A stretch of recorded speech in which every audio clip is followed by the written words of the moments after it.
आता पक्षांतर्गत म्हणजे तुमच्याकडे जबाबदारी आलेली आहे, पक्षांतर्गत बदलही अपेक्षित आहेत, महामंडळच्या नियुक्त्या होणं अपेक्षित आहे आणि वाटप झालंय म्हणतात महामंडळांचं. झालं वाटप महामंडळांचं? किती पक्ष, कोणत्या पक्षाला किती महामंडळ मिळणार ते?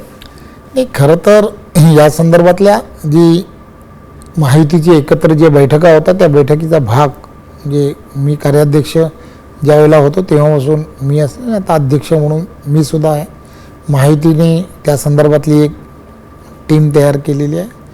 त्या संदर्भात एवढी महामंडळं एवढी मोठ्या प्रमाणामध्ये असतात की त्याचं सगळ्यांचं कोणती महामंडळं चांगली आहेत म्हणजे थोडीशी अपर लेवलवरती आहेत तर त्या सगळ्या गोष्टीचा विचार हा गेल्या काही दिवस आम्ही सगळीजणं करतो. आम्ही सगळीजणं समन्वयाची जी समिती आहे ती समिती त्या संदर्भात एकमताने विचार करणार आहे आणि नंतर मग वरिष्ठ जे नेते आहेत देवेंद्रजी असतील, आदरणीय शिंदेसाहेब असतील आणि अजितदादा हे त्या संदर्भातले निर्णय म्हणजे आता असं म्हणायचं की महामंडळांचं वाटप अद्याप झालेलं नाही?